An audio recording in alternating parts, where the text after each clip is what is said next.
But the truth of the matter is that the position of the party is that there should be direct primaries.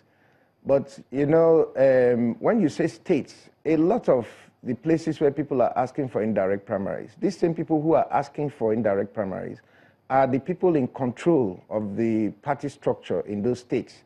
So when they say indirect primaries, they simply means allow us to bring who we want to bring. That's what it means when you take away all the codes. Now, what the party wanted to do when they were talking about direct primaries was to cut out the godfathers and allow, they cut out the middleman and allow the end consumers of the product, which is the ordinary citizens of this country, to actually say which one they prefer. Now, you know that in any system, fighting the middleman is always a problem, you know, because you know all the economics of middlemen in this country. So when you ask the middlemen themselves to now say what they would prefer, it's of course obvious that at the end of the day, all of them are going to say that they prefer for them to decide on behalf of the people. So I believe that what the party ought to have done would have been to say we're having direct primaries because this is a party of change and try to stick to that. But I also understand that that wasn't possible because, like you know, a political party has different blocks inside it.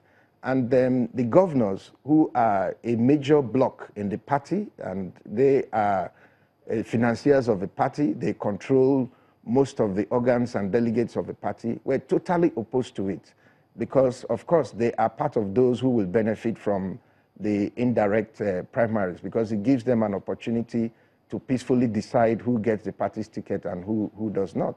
So in terms of being able to follow through with that conviction of having direct primaries, I think that the party was not able to sustain that pressure. And so because this is a political season, because you have to accommodate members, they had to now come up with this amendment to allow the states to choose so as not to offend the governors.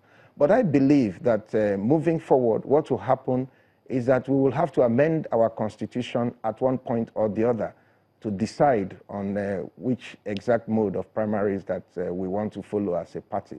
Because what is there now, you have consensus, you have direct, and you have indirect.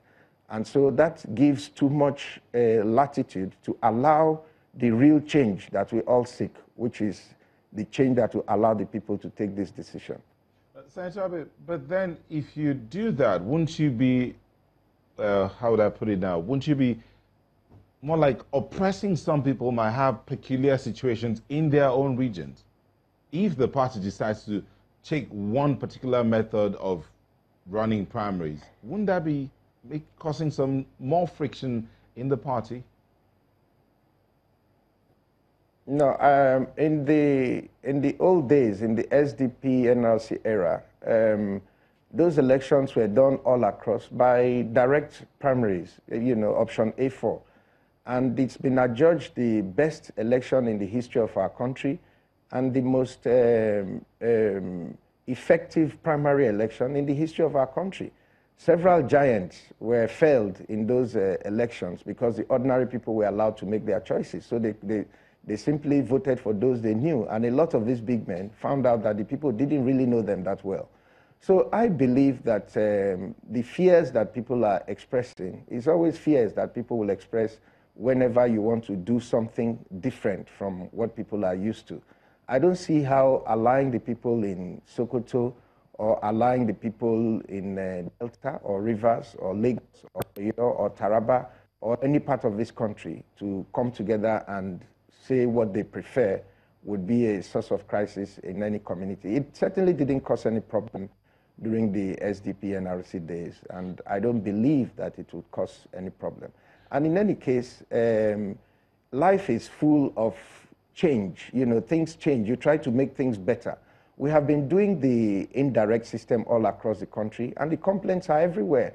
You know, buying of delegates, manipulation of congresses, and all sorts of complaints have trailed this whole issue of indirect primaries. That's why people are now looking at other options. So I believe that even if there will be challenges with the direct primary option, Nigerians will have to try it. And then when those challenges come up, we see which of the challenges are more profound. Is it the ones that will arise out of the direct primaries or the ones that we are currently facing with the indirect primaries. I believe that a lot of times people would say where you stand on an issue depends on where you sit. If you're sitting where you have been locked out by the godfathers, definitely you have no choice than to take your case to the people. But if you are a godfather and you have succeeded in locking out other people, definitely you don't want the people to come and interfere with whatever decision that you're taking. So I just think that at the end of the day, what is best for this country is what will happen by the grace of God. But then do you personally, which of them do you prefer, direct or indirect? It's not really a question of what I prefer. It's a question of what I believe is best for the country. And also, as far as my state is concerned, it's a question of what I believe is best for the party that serves the interest of most of our members and would allow us to nominate candidates that will not be tainted by any of the current legal processes that are currently ongoing in the courts. So the safe way out for the APC in Rivers State is to allow the people to pick whoever they want. If you go and use any of the lists